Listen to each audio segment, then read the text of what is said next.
turn. All right, now let's take you across to our guests and talk about what has happened today. We have in our studio Praful Ketkar, editor-organizer, also Sanjay Singh, political editor, Firstpost.com. First to you, Praful Ketkar.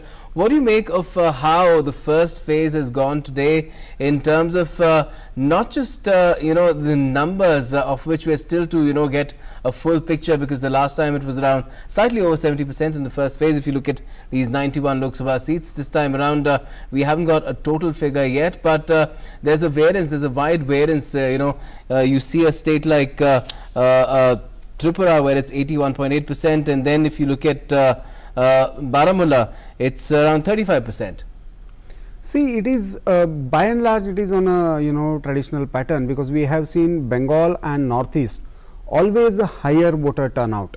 But instead of looking that way, I would like to see it like, for example, Andhra and Telangana.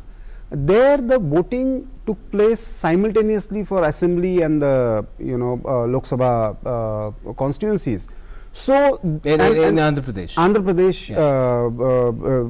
for the both, and Telangana also went in one phase for Lok Sabha. Yes. So there the regional parties were strong, and the mobilization also takes place on those lines. So you see a higher voting percentage in as I said, in Northeast and Bengal. So ultimately it comes to Maharashtra, Bihar and UP, the large states where you see a very moderate vote percentage. But though for lesser constituencies, I think it sets the kind of trend for, because especially in case of Bihar and UP, where there is a 7-phase election, this sets the trend. So earlier it was expected that being a very hard fought electoral battle and high stakes election, there was expected to be a very high turnout. But at least in the first phase, I don't think that it is up to the mark, especially in big states. Other states, I think it voted on the traditional lines. In such scenario, by and large, it is believed that the cadre based voting makes a huge difference. So how it has worked, whether it has worked for the traditional BJP's cadre based voting, or the new social engineering that especially in UP that is talked about between SP and BSP, that is to be seen when we actually see the results on 23rd. Right. Sanjay Singh, what do you make of the kind of polling that has been witnessed? These are of course still, one can say, provisional figures, and the final figures would ultimately be revised upwards. But now the question that is arising is, to what extent will they be revised? Because right now the figure that we've got for a state like which was high stakes, assembly elections as well as parliamentary elections taking place at the same time, Andhra Pradesh, right now the figure is 66%. The last time in the Lok Sabha elections it was 78.68%. So do you think that's a difference that would be made up when the final figures come in, and if it's not, what do you infer?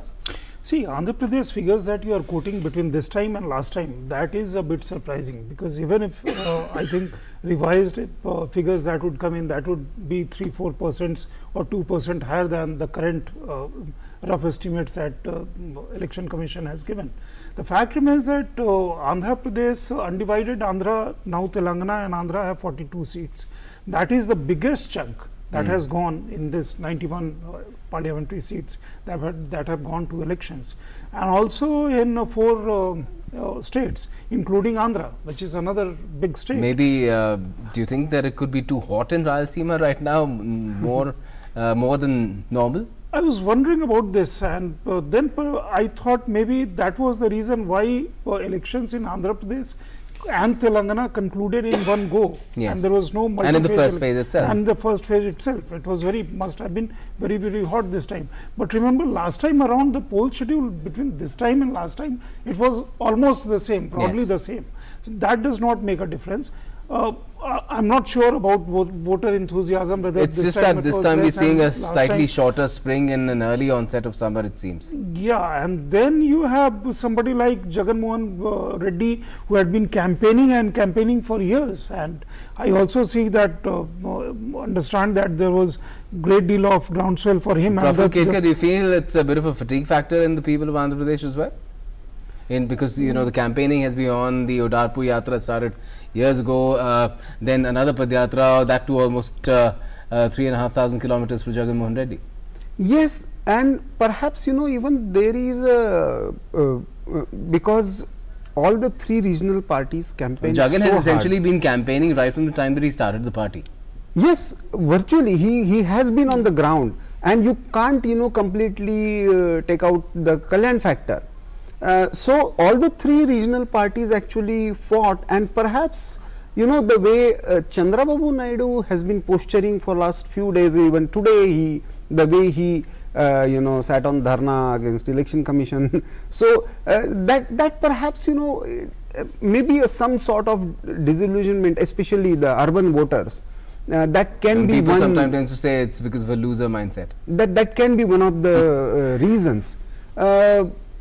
So all in all, it looks like there is no what we generally see as the cadre based mobilization to bring the voters out and ensure that they cast their votes in their respective polling stations. That doesn't seem to be happening, especially in Andhra. Let's also look at the figures, Sanjay, of Uttar Pradesh. Now 8 seats going to polls in this phase, total of 80 seats. So and in Western UP at that, this can turn out to be a phase which is indicative for the rest as well. And if you look at the turnout in Uttar Pradesh, what we see here is 63.69%. The last time around it was around 65.7%. So it seems that things are on par here. Yeah, roughly the same. Once it is revised, I think that would come around 67-68%. I think that composition, the voter turnout, and also the way it perhaps has voted would be interesting, because remember, the past two elections in UP have begun from western Uttar Pradesh and have travelled to central and eastern Uttar Pradesh. Varanasi, again, regions of eastern Uttar Pradesh came in last phase, from where Modi contested last time, and this time around again he is a candidate from Varanasi. On both the occasions, BJP won with tremendous margin, 73 out of 80, over 300 seats in 400 member assembly. That accounts to 3/4 of the seats and more than 3/4 of the seat. But two elections are different elections, of course. Yeah, they are very different. This time, both in the case of, in fact, Uttar Pradesh and Bihar, there were realignments. The entire landscape, in a sense, was redefined, Praful Ketkar. Even in case of Bihar, if you look at the figures that have come out for the first phase, 4 seats, 50% this time around. It was well, 51 point, roughly 52% the last time around in 2014. So despite all that has changed, some things haven't. Yeah, that's why I said it is more or less on the traditional lines in bigger states. See, especially in Uttar Pradesh, and you rightly said even in Bihar, there is a complete realignment of political forces, and there is a realignment of even the social groups. How far that actually, because whether one likes it or not, Modi has been the central factor in as far as the voting preference is concerned. So how does actually people vote considering their preferential issues? That is going to be the key. If as Prime Minister Modi and the government has been talking about the beneficiaries and the kind of delivery they have given on the ground, if that is the factor, then perhaps the social engineering part that is talked about may not work. Another factor in this particular region of Western Uttar Pradesh is polarization and counter polarization. The kind of statement that was made by BSP leader Mayawati in Saharanpur, that clearly shows that she was giving a message that don't vote for Congress, it is a wastage. So a particular community and that should brought wait forth only another for statement from Yogi Adityanath. So Yogi Adityanath came up with a statement. So that was a factor in this particular region, and that is again a factor in this particular region. So I believe that ultimately the things remain static in many sense, simply because even the issues and the preferences around which the voters have options they are more or less same. The only thing is, because we have to keep in mind that Samajwadi Party is virtually a non-factor in this particular region. RLD coming with BSP, yes, that is of course factor. that is a big factor in these 8 constituencies. But again, how far the so-called Jat vote bank stand strong with RLD in a consolidated fashion, that is to be seen, because once you take it into a Hindu-Muslim polarization, it completely takes. It didn't happen in Bagpat the last time around, which is why Ajit Singh is now fighting from another seat, and his son is taken over in Bagpat. We have seen that even in Muzaffarnagar, for that matter, that in 2014. So 2014 has shown that these caste lines don't really matter in an election when people consider issues that are more relevant to them, perhaps beyond mere identity, and which is the way to go. Sanjay Singh, any indications of that continuing this time around, or do you feel that there is a reversion that might be taking place now, back to the same old ways of fighting and voting in elections? See, 2014 and prior to that, we heard one word which was very often used in political discourse, particularly by most so-called secularist party, was secular communal word. That word has gone missing completely from political and electoral discourse, and though Congress, RLD, BSP, whatever left, nobody as the Congress is nobody concerned, is using that word secular, nobody is using that word communal, because now they realize the moment you use these words, once upon a time they wanted to aid to BJP with and these words. Counter mobilization. Yeah, precisely. So to 2014, a big lesson these leaders learned: don't use these 2 words. Then there was another issue that minority leaders from Muslim community, and so something which Ghulam Nabi Azad had grudgingly said in one of his statements.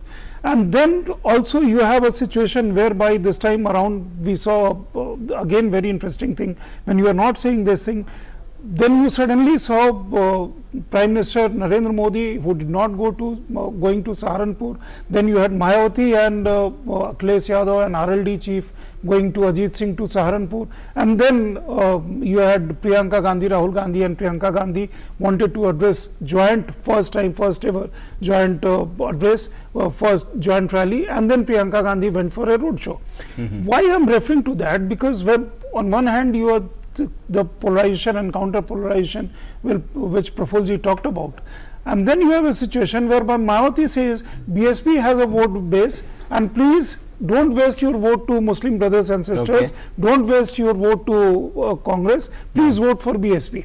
Then you have Priyanka Gandhi going to and was holding a road show where crowd essentially was made of one particular community. I don't know which way it will go, but fact remains that from first phase, yes, in multi-phase elections, like it is happening in Bihar, like it is happening in Uttar Pradesh, like it is happening in West Bengal, and subsequently in several other states, also like in Maharashtra also.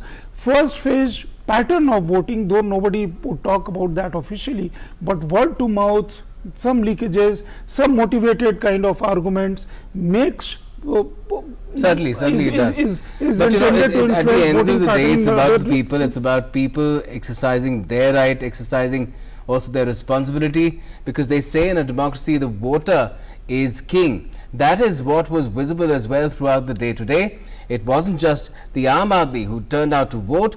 Leaders from across political parties too led from the front, turning up at polling booths to cast their franchise. From commoners to VVIPs, from the electors to the elected, It was the best display of strong democratic values and practices when people from all walks of life exercised their franchise as the biggest poll exercise of the world's largest democracy kicked off on Thursday. They were all equals as they queued up at polling booths to play their part in strengthening democracy. Talking of Maharashtra, Union Minister Hansraj Ahir was in Chandrapur to exercise his franchise, while NCP leader Praful Patel exercised his franchise in Gondia. RSS Chief Mohan Bhagwat and Chief Minister Devendra Fadnavis also cast their votes in Nagpur, while Union Minister and senior BJP leader Nitin Gadkari cast his vote in Nagpur, where he is also the party candidate. जनता के पास गया था और जनता ने मुझे बहुत अच्छा समर्थन दिया है। कार्यकर्ताओं ने, समर्थकों ने बहुत परिश्रम किए हैं और मेरा विश्वास है कि इस चुनाव में मैं पिछले बार से भी अच्छे मार्जिन से चुनाव जीतूंगा। In Andhra Pradesh, where polling took place for all Lok Sabha seats and state assembly simultaneously, leaders of all the major political parties were seen flocking the polling booths. The state is voting simultaneously for assembly polls as well. People are very, very happy to vote. This is what we are expecting. I call every voter, every family to exercise their voting. It is your fundamental duty and also it is our fundamental right. I'm pretty sure people are looking for a change. And I hope it would happen. Vote for change, vote without fear. Telangana voted for all 17 Lok Sabha seats in a single phase. Political heavyweights from various political outfits took to polling booths to cast their votes. Congress leader Renuka Chaudhary cast her vote in Khammam, while AIMIM leader Asaduddin Owaisi was in Hyderabad to exercise his franchise. TRS leader K. Kavitha, who is seeking a re-election from Nizamabad, cast a vote in the constituency, while Congress leader V. Hanumanta Rao was in Hyderabad. I'm hopeful that I should be able to win this race. It's the last mile that we're running, and I'm very, very optimistic that the values that we stand for, what Congress has done, Rahul and Gandhi and Priyanka Gandhi, what they represent to the nation, and I'm very optimistic that these values will make the citizens vote right. Union Minister and senior BJP leader Jitendra Singh was in Jammu to cast his vote. 2 Lok Sabha seats in Jammu and Kashmir went to polls in the first phase of Lok Sabha elections. In Uttar Pradesh, where polling was held for 8 Lok Sabha seats, several political stalwarts cast their votes. BJP candidate Sanjeev Balyan cast his vote in Muzaffarnagar, while sitting MP and BJP nominee from Bagpat, Satyapal Singh, also exercised his franchise. Union Minister and BJP candidate from Ghaziabad, VK Singh, also cast his vote. Baghpat की जनता ने ये तय किया है,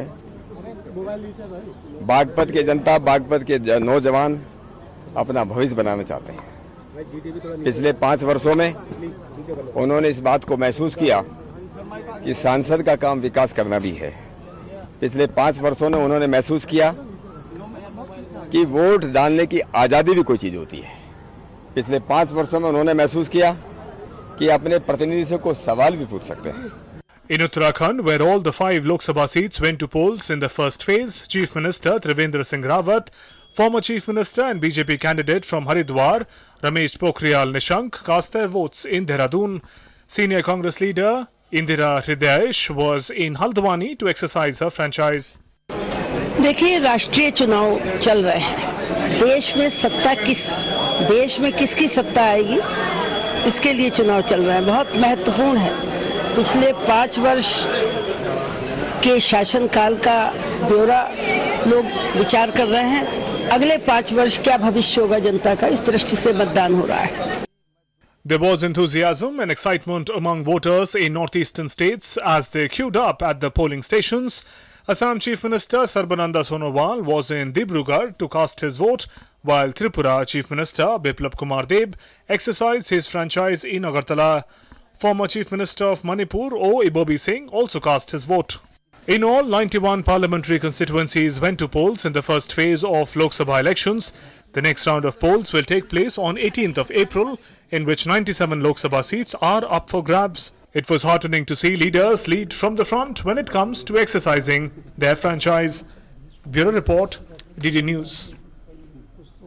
For now, the figures that have come out, in hard form belie those cues, but there was no lack of effort as far as the Election Commission is concerned, and not just the Election Commission. It was civil society, political parties, even media.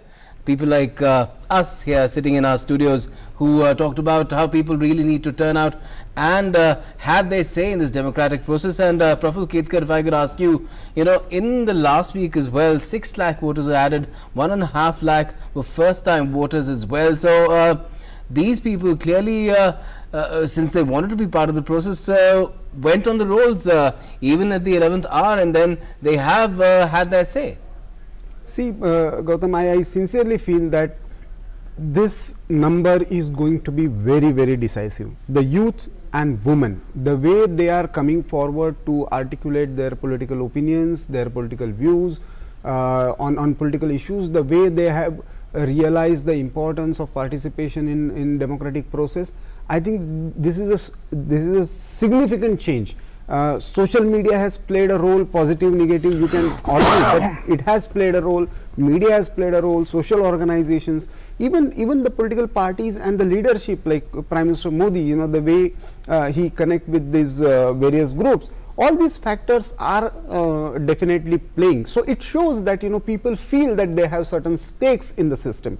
Having that sense is very important. Once you feel, otherwise earlier generally the mindset was, okay, if you are urban, educated, middle class or upper middle class, then you don't generally bother about, using their that right as a duty. But that is changing significantly. I think that was the change that we have seen in 2014. With the addition of voters this time, I think they are going to be a very decisive factor when it comes to the electoral outcome. And Sanjay saying even the Election Commission, I mean the kind of measures that it took, first time ever putting picture of the candidate next to the party symbol, then having VVPATs for all EVMs, that's mind-boggling really, the amount of effort that has gone into that process at least, and a lot of awareness generation as well, not just about turning up and even saying that look, this is a trustworthy process despite what so many other people have had to say, saying that we should go back to polling booths. Do you think that too has had an impact?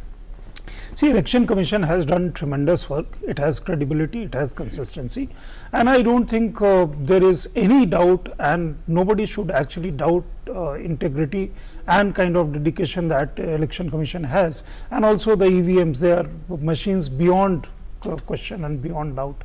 Whosoever question, they question with a particular motive. Even after polling, there will be GPS tracking. So soon as somebody loses an election, they start and they don't reconcile with their defeat and start talking about it. If you win, it's all the same machine is very fine. Having said that, I am also one of those proud citizens who can actually show his finger and say that yes, I exercised my franchise, as he said, your right as your duty, and therefore Election Commission through various means. And today I was also surprised, the polling booth I was going, that is a municipal school, and today I was very surprised to see the kind of transformation that school has undergone. And you feel actually good to participate in this festival of democracy. And broadly, if you look at people actually now feel secure, there is no problem in going to polling stations.